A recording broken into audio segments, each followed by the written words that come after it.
Buen día a todos. Hoy vengo a hablarles sobre mi tema de tesis de doctorado, titulado Desarrollo de electrodos nanoestructurados y membranas de intercambio catiónico para su acoplamiento a un sistema de electrodélisis inversa. Este trabajo será desarrollado en el Instituto Politécnico Nacional y en la Universidad de Cantabria, en España. Y mis directores de tesis son la doctora Rosa de Guadalupe González Huerta y el doctor Alfredo Ortiz Sainz de Ajá. Bueno, vamos a comenzar definiendo qué es la energía de gradiente salino. Esta forma de energía se presenta cuando dos corrientes salinas de diferente concentración se mezclan, tal como ocurre de forma natural en ríos y océanos a lo largo del mundo. La energía libre de Gibbs liberada es proporcional a la diferencia de concentraciones entre las especies, es decir, para cada valor de gradiente salino o para cada valor puntual de diferencia de concentración entre ambos puntos, vamos a tener una energía libre de Gibbs liberada asociada a ese proceso. Aquí se ve un poco mejor. Para cada valor de diferencia de concentración, vamos a tener una energía termodinámica liberada asociada a ese proceso de mezcla. Esto es muy relevante porque la, la energía disponible teóricamente por ese tipo de procesos a lo largo del mundo está en el orden de 1 o 2 terawatts, que se considera que podría suplir cerca del 80% de la demanda actual mundial. Bueno, México es un país que cuenta, que es rico en este recurso, tiene diferentes formas de gradientes salinos naturales en sus litorales, a lo largo de sus litorales, y algunos de los más relevantes son las lagunas costeras hipersalinas, las cuales se forman, bueno, este tipo de sistemas existen particularmente en la península de Yucatán y se forman cuando descargas de aguas subterráneas emergen a la superficie cerca de los litorales y formando estas lagunas costeras que tienen desembocadura al mar y que tienen regiones también apartadas que debido al índice de radiación solar, a la alta radiación solar, la temperatura en ciertas épocas del año puede alcanzar salinidades muy importantes. Entonces, estos autores en este trabajo monitorearon estos sitios por un año y lograron hacer un mapeo de la distribución del gradiente salino y, bueno, establecer cuál es el comportamiento termoalino en ese sitio de análisis llamado La Carbonera, que es una reserva natural en la península de Yucatán, logrando establecer así que el valor del gradiente salino no es constante a través del tiempo, sino que tiene variaciones respecto a la estación, respecto al punto de monitoreo, es decir, la salinidad no es constante a través de toda la laguna. Y bueno, aquí podemos ver, en este caso es salinidad, en este caso es temperatura, lo cual tiene repercusiones directas en el valor termodinámico, y aquí podemos ver cómo la energía termodinámica disponible en esos puntos de monitoreo también se ve afectada a través del tiempo. Entonces, realmente no toda esa energía se puede extraer. Para poder convertir parte de la energía de gradiente salino en electricidad, existen diferentes alternativas, y de entre ellas, una de las más relevantes es la electrodélisis inversa. Esta tecnología utiliza membranas de intercambio iónico y procesos redox para poder aprovechar el gradiente salino, la fuerza electromotriz que produce y convertirla en electricidad a través de reacciones óxido-reducción en los electrodos.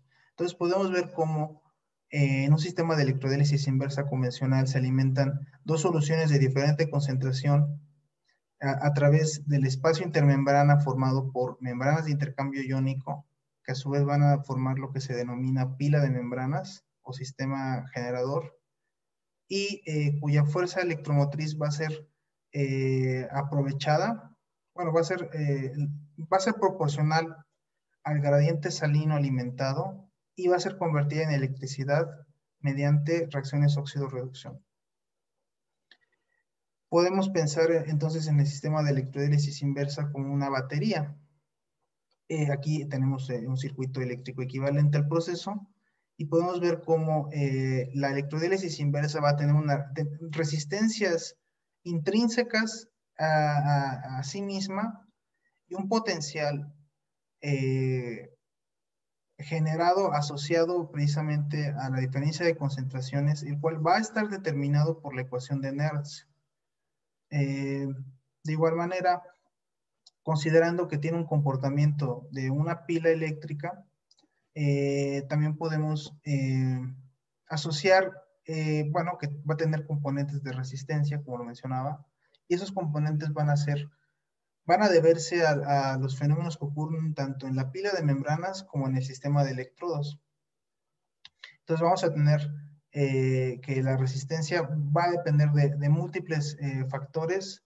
Aquí lo estoy poniendo, aquí realmente es una consideración muy sencilla, muy ideal, o sea, en realidad. Porque, bueno, la potencia va a variar en función de la resistencia y la resistencia va a variar en función de diferentes factores, como lo son la resistencia intrínseca de las membranas o el espacio intermembrano. Bueno, ahora, para poder aprovechar esta fuerza electromotriz, la electrodiélisis inversa ocupa, como mencionaba, estas reacciones óxido-reducción.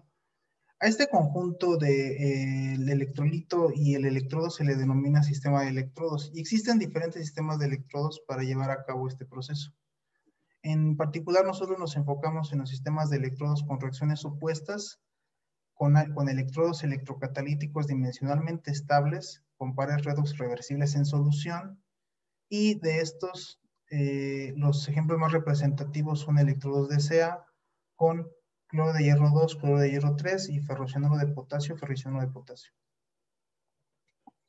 Estos pares redox reversibles permiten convertir la corriente iónica en corriente eléctrica en los electrodos. Entonces, bueno, aquí tenemos las reacciones de reducción de las especies iónicas y los potenciales estándar contra electrodo de hidrógeno. Entonces, en principio, la gran ventaja de estos sistemas es que requieren poca energía termodinámica para poder llevar a cabo este proceso de transferencia de carga, ¿no? A diferencia de otros sistemas de electrodos donde ocurre, por ejemplo, hay que vencer a la barrera termodinámica del agua antes de poder aprovechar la energía del gradiente salino. Entonces, bueno, esos tienen esta gran ventaja, ¿no? Además de otras, como que son todos los reactantes, bueno, la especie redox se encuentran, todos los reactivos que tienen una participación directa en el proceso redox se encuentran en la misma fase, por lo cual se le denomina esto reacción de transferencia de carga homogénea. Bueno, en la literatura está ampliamente reportado el uso de electrodos tipo DCA para procesos de electrodélisis inversa, los cuales en general son sustratos de titanio recubiertos por platino o óxidos basados en iridio rutenio. Estos electrodos han demostrado tener un desempeño favorable, razonable, y bueno, están muy reportados. Sin embargo, la realidad es que no son electrodos diseñados específicamente para el proceso de electrodélisis inversa, son más bien parte de la industria, o se usan en la industria cloroálcali, y también es verdad que utilizan materiales caros como son el platino, el iridio y el rutenio. Entonces, en el proceso de electrólisis inversa es necesario minimizar todos los sobrepotenciales asociados para alcanzar el máximo desempeño. Por lo tanto, es necesario usar materiales de electrodo con un sobrepotencial de activación mínimo. Bueno, ¿cuáles son las alternativas que se han explorado hasta ahora a estos materiales? Recientemente se ha abordado el desarrollo de materiales de bajo costo, pero con una actividad electroquímica y electrocatalítica importante. Entonces, de estos destacan para material de cátodo, nanomateriales de dicalcojanuros de metales de transición o TMD de 2 dimensiones, de entre los cuales realmente el que destaca es el disulfuro de molibdeno depositado en sustratos conductores, para la obtención de fases cristalinas 1 tetragonal octaédrica o, bueno, 2 hexagonal, 2 hexagonal trigonal. Estas, en particular, la fase cristalina 1 tetragonal tiene una alta actividad eléctrica, tanto en su forma basal y como en los bordes. Tiene un comportamiento metálico, pero, a diferencia de la fase 2H, que es un comportamiento de semiconductor tipo N. Y bueno, en el caso del ánodo, se ha explorado el uso de superficies porosas con un número elevado de sitios electroquímicamente activos a través de recubrimientos con tinta catalítica basada en Vulcan en un sustrato de carbón. Ahora veremos más adelante un poco de ese estado del arte. Bueno, en principio, hablando de los nanomateriales de metales de transición, de dicarbogenuros de metales de transición, bueno, este tipo de materiales se encuentran en la naturaleza de forma masiva, pero en años recientes han atraído la atención debido a las propiedades que tienen a escala nanométrica y particularmente en su forma de 2 dimensiones. Este tipo de materiales pueden tener este tipo de fases cristalinas, como decía yo, la 1 tetragonal con una coordinación metálica octoédrica y la 2 hexagonal con una coordinación metálica trigonal. Y aquí podemos ver en esta figura la forma en la que sus átomos se acomodan y se apilan, digamos, ¿no? Entonces, para poder... Ahora, bien, ¿cómo se sintetizan estos materiales? Bueno, existen diferentes métodos posibles para poder alcanzar la escala nano. Sin embargo, para la formación de películas de 2 dimensiones nanométricas, la deposición por vapor químico ha demostrado ser una opción altamente recomendable debido al control de las fases cristalinas que en principio se podrían alcanzar. Entonces, bueno, este tipo de método es una aproximación bottom-up. Ahora bien, bueno, Young y colaboradores recientemente han desarrollado precisamente nanopelículas de disulfuro de molibdeno sobre sustratos conductores, entre los que destacan nanotubos de carbón, titanio y aluminio. Bueno, películas de disulfuro de molibdeno con fases cristalográficas 1T y 2H. Entonces, en esta micrografía podemos ver algunos de sus resultados. En este caso es un sustrato de titanio. Y podemos ver cómo, bueno, utilizo microscopía electrónica de transmisión de alta resolución. Y entonces podemos ver que, bueno, en este plano focal, podemos encontrar diferentes fases cristalinas. Aquí ya señalan con los recuadros. Entonces, ellos lograron identificar las morfologías de poliedro prísmico trigonal asociadas a la fase 2 hexagonal del disulfuro de molibdeno y las estructuras de poliedro octaédrico que son propias de la fase 1T. Entonces, lo que demostraron es, primero, que las lograron sintetizar a través de CVD sobre titanio. Y segundo, que estas fases se encuentran mezcladas, o sea, a través de la superficie del depósito. Entonces, llegaron a la conclusión de que lograron producir fases mixtas, fases híbridas. Y bueno, también identificaron defectos en su material, los cuales están asociados a una mayor actividad.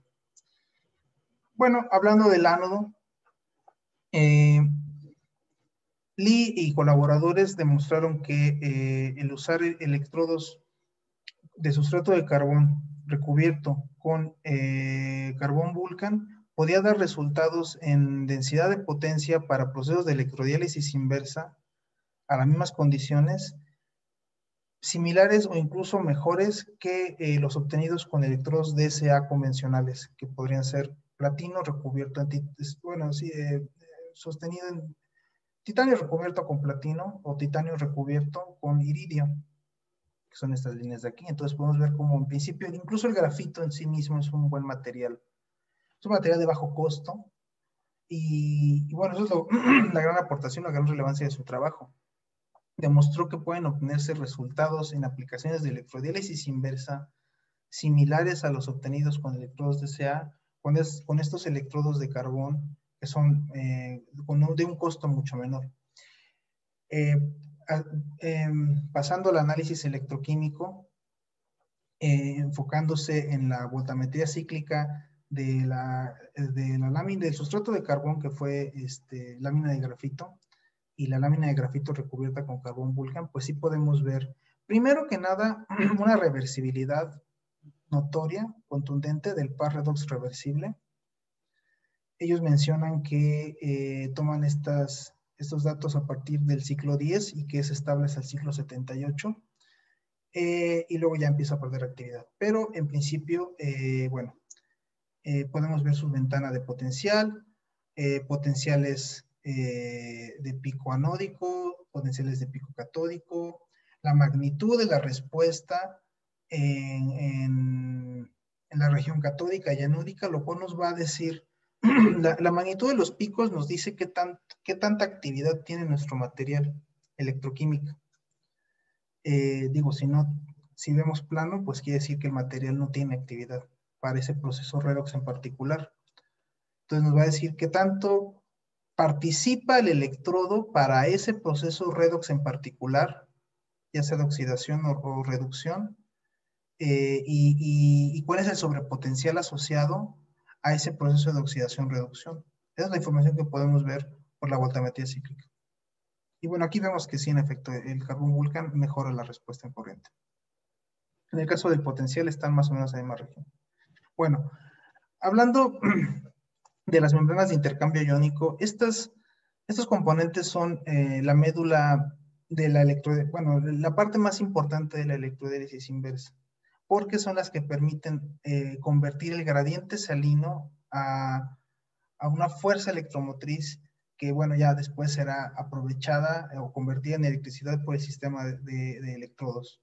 Pero en principio son las membranas las que permiten que podamos aprovechar el gradiente salino. Entonces, existen diferentes tipos de membranas de intercambio iónico. En general, son membranas ion selectivas, todas son membranas ion selectivas, es decir, van a tener una preferencia para cierto tipo de ion, ya sea bueno, en general más bien contra iones, ¿no? Vamos a tener grupos funcionales con una carga en la estructura de la membrana y son esos grupos los que van a permitir a discriminar entre un tipo de ion u otro. Hay diferentes tipos de membrana de intercambio iónico, las homogéneas y heterogéneas.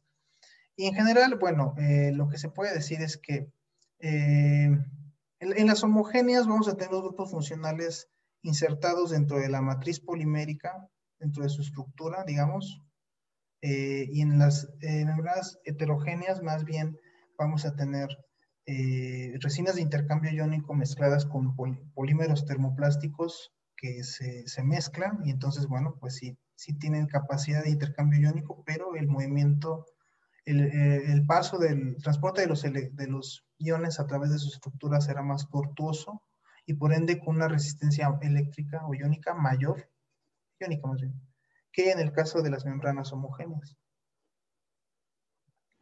Bueno, existen diferentes procesos de transferencia de masa asociados a las membranas y a los procesos electroquímicos en realidad, en general. Sabemos que los procesos electroquímicos se rigen por la migración, la convección y la difusión. Y la migración se va a llevar a cabo en principio por la polarización que existe, ya sea desde los electrodos, pero también desde las membranas. Entonces, los aniones van a verse atraídos por sus contraiones, que son bueno, grupos catiónicos, y a su vez los cationes pues van a verse atraídos por los grupos aniónicos funcionales, ¿no?, de la membrana.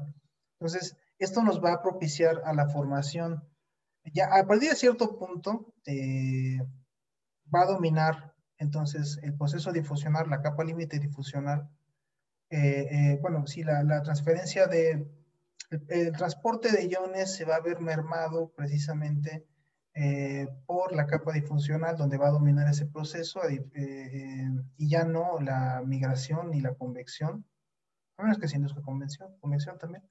Y la doble capa eléctrica que se va a formar cuando todos los contraiones se precipiten a la superficie de la membrana, lo cual, bueno, va a causar un impedimento hacia el arribo de nuevos contraiones, a lo que se le conoce como exclusión de Donan.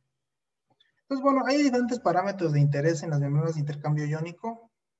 La capacidad de intercambio iónica, que se puede determinar por titulación ácido-base, el grado de hinchamiento, que bueno, Solid degree, la cual se puede determinar con gravimetría, la diferencia de masas húmeda y seca de la membrana, y con esos dos parámetros podemos determinar la densidad de cargas fijas, que es un parámetro muy importante.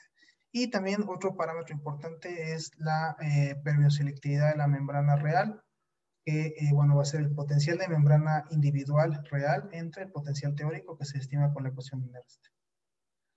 Bueno, enfocándonos muy brevemente en el proceso de electrodélisis inversa, este es un diagrama de proceso, del proceso en general. Bueno, se ve más o menos lo que ya estuvimos platicando hasta ahorita.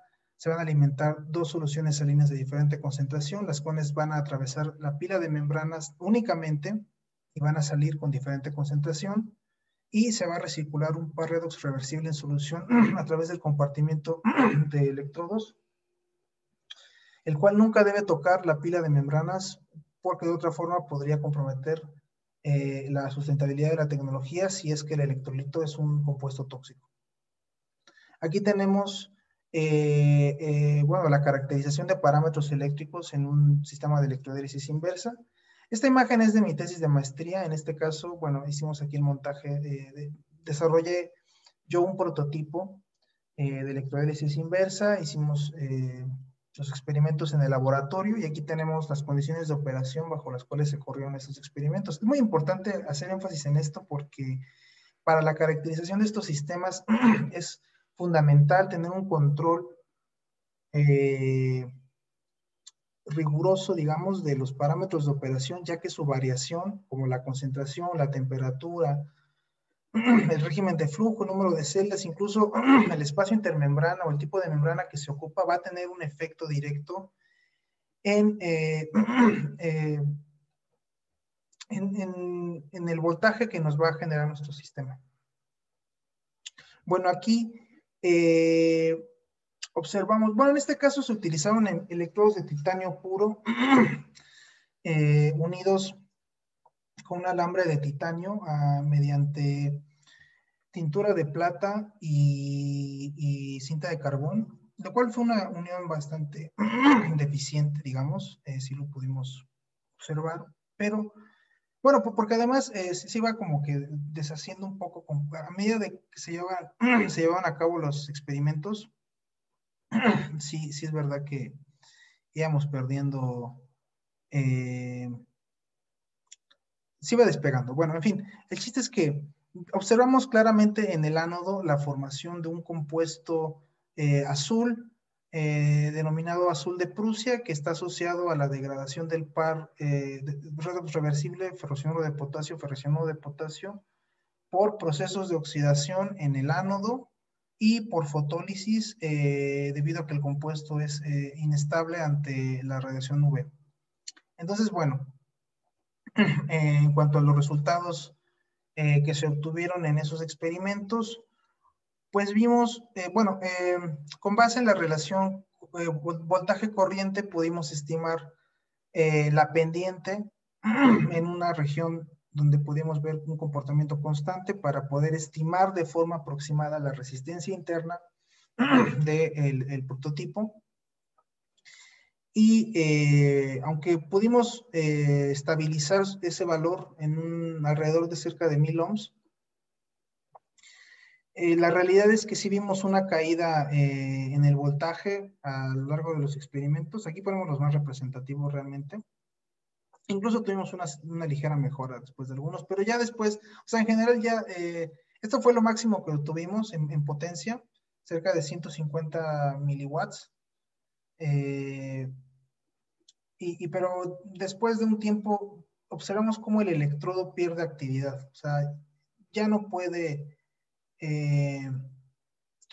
existe una mayor caída de potencial, ¿no? Tenemos incluso cómo la corriente límite se reduce.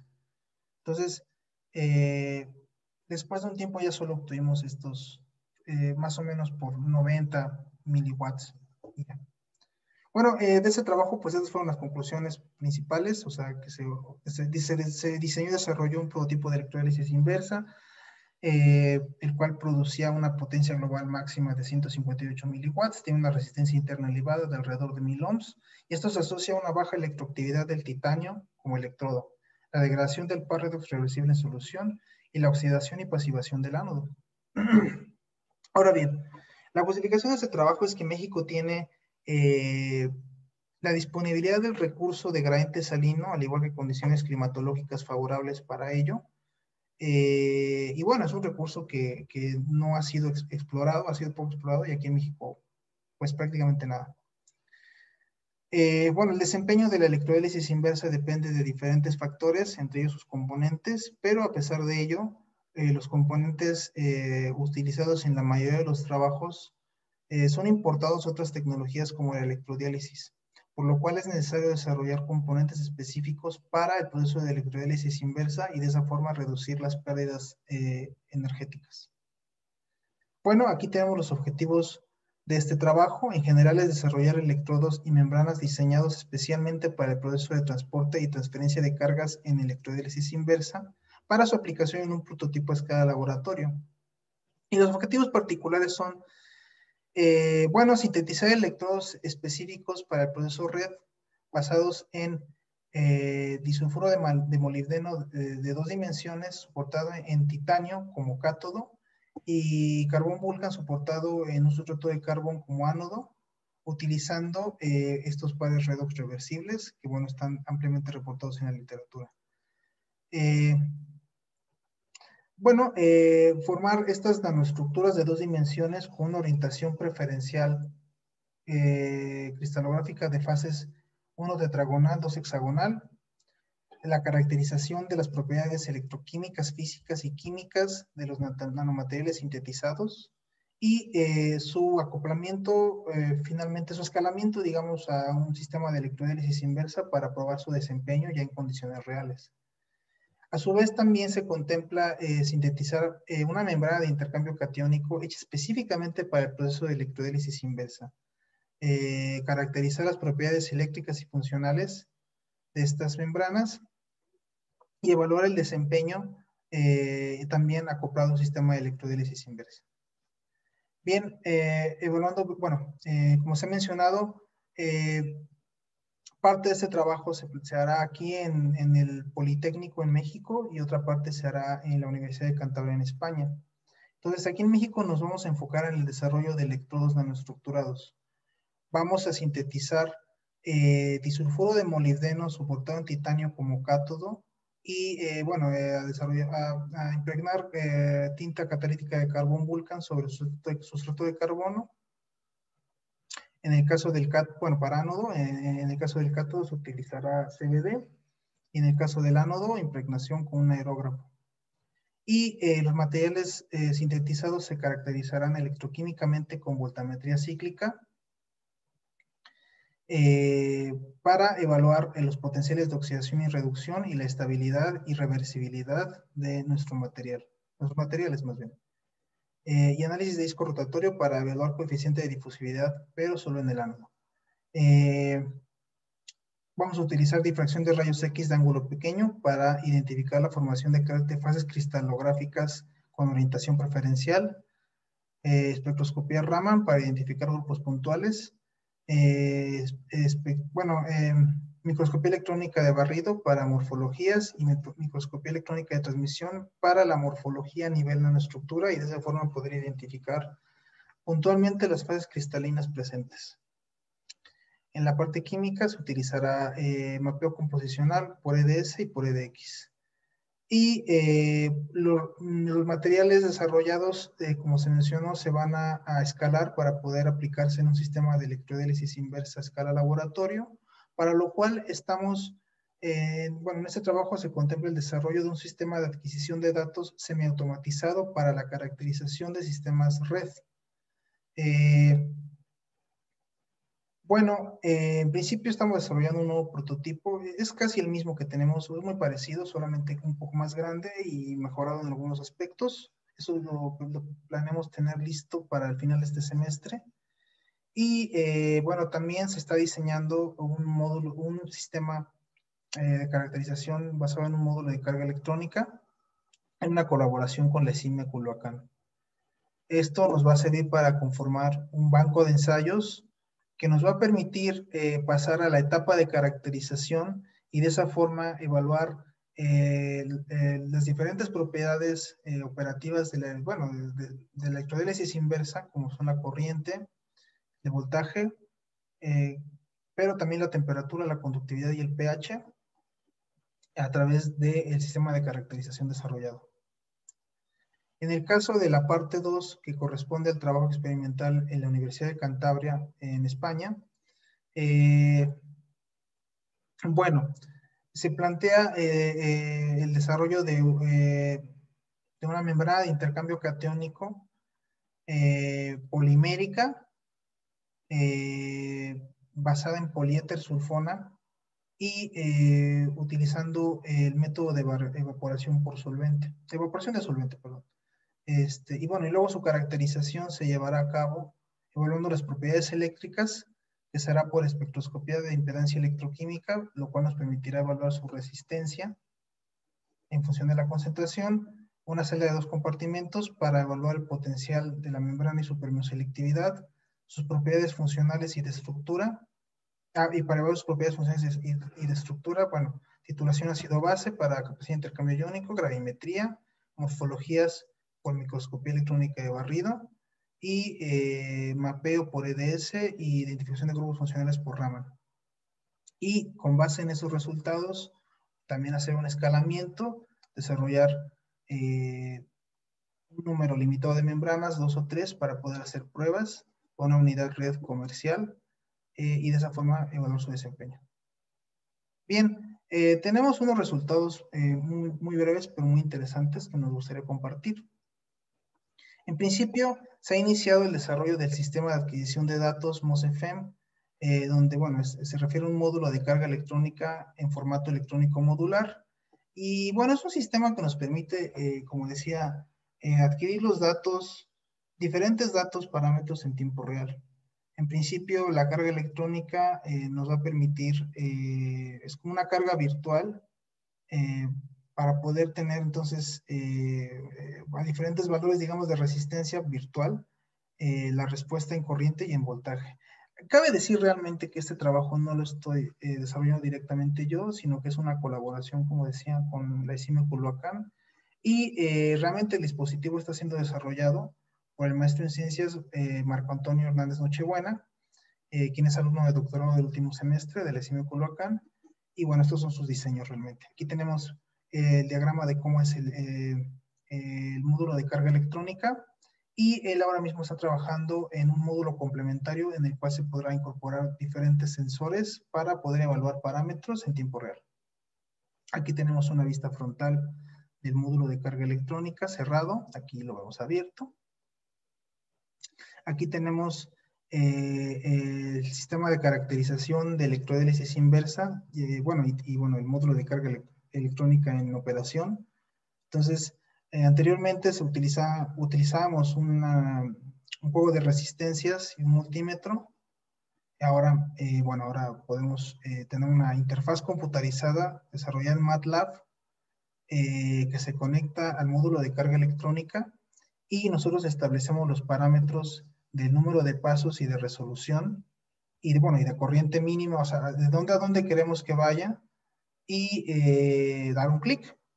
Y nuestro sistema va a capturar los datos de voltaje y de corriente a través del tiempo. Con base en ello, nosotros sacamos promedios en función del número de pasos y la resolución que hayamos establecido. En este caso, cada punto representa un promedio de 20 mediciones, con lo cual tenemos resultados más confiables, más reproducibles, y también son fácilmente reproducibles porque solamente necesitamos volver a conectar y establecer las mismas condiciones del barrido y ya. Bueno, entonces estos resultados se llevaron a cabo con el prototipo, con la unidad de electrodiálisis inversa REDI-PN 200, que fue la que desarrollé en mi maestría, y se repitieron bajo las mismas condiciones exactamente, obteniendo resultados muy similares. O sea, en este caso, recuerden que estábamos anteriormente, les había dicho que habíamos perdido actividad y teníamos picos de potencia máximos en cerca de 90.9 miliwatts, ¿no? Pues aquí está, bueno, aquí está en microwatts, pero pues es la misma, cerca de 0.9 miliwatts. Entonces, esto comprueba que nuestro sistema funciona, o sea, puede dar resultados reproducibles, incluso a corrientes muy pequeñas o potencias muy pequeñas. Bueno, las conclusiones preliminares es que precisamente se comprobó el funcionamiento del módulo de carga electrónica al poder reproducir los resultados obtenidos en la maestría. Se comenzó el desarrollo de este banco de ensayos, el cual se espera tener listo a inicios del siguiente semestre. Y se estableció una metodología y un cronograma de actividades a desarrollar durante el desarrollo del doctorado, basado en el desarrollo de electrodos y membranas de intercambio iónico específicos para el proceso red.